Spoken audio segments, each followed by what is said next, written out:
Minsan, ang ulan ay tila hadlang. Pero sa trip na ito, siya'y naging tulay ng pagmamahalan. From Laguna to Zambales hanggang Baguio na kay taas.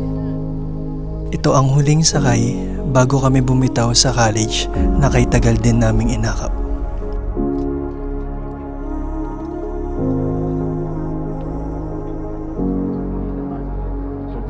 Sa Zambales, di lang tanawin ang amin lang nasilayan.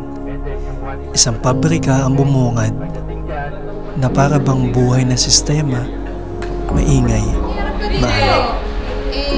Mga wiring at motor, di na lang nasa papel ang nakikita, kundi nasa harap na namin. Gumagalaw, totoo, at tapat na modelo at halimbawa sa aming landas.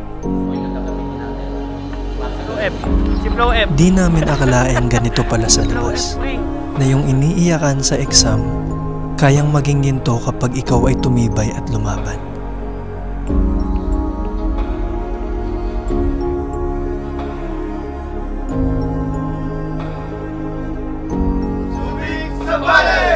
Pagdating sa Baguio, sinalubong kami ng lamig, ng ulan, at ng ulap. Pero sa loob ng bus, ng kwarto, init ng samahan ang umakap.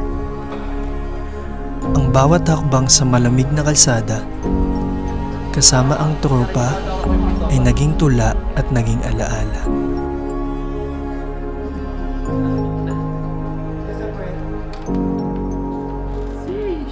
Walang araw na sayang kahit di kita ang araw. Kasi ang saya, di mo pala makikita. Dahil mararamdaman mo lang kapag totoo ang kasama. Nagkape sa umaga, nagtawanan sa gabi.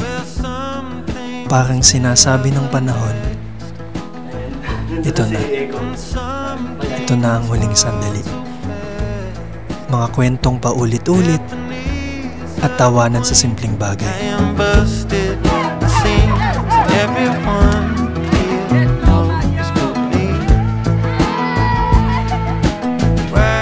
Lahat ngayon ay parang ginto. Kasi alam naming malapit na ang paalam na tunay. Sa gitna ng biyahe, may espesyal na araw. Ka-birthday ng isa sa mga taong di namin makakalimutan kailanman. Sir Carlo, salamat sa bawat araw. Bawat push, bawat tiwala. Sa bawat, kaya niyo yan. Kahit kami mismo'y walang lakas na loob minsan. Well, some days I don't care, and some days I'm not there.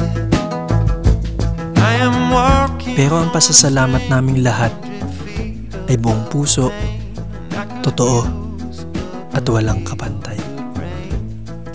Habang unti-unting nauubos ang biyahe, mas nararamdaman namin ito na pala ang ending na hindi namin pinaghandaan.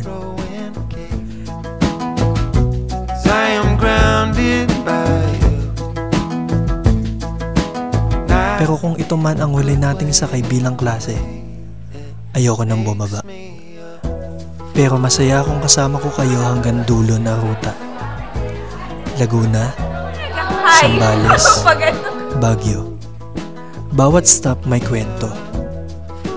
Bawat kwento may saysay. Kahit basa, kahit pagod, kahit malamig, kompleto kami. At yun yung tunay na tagumpay. Kami ang EE Batch 2023. Word by struggle, powered by dreams, banded by laughter na paulit-ulit. 2 years later, everything changed. But this brings us back to who we are.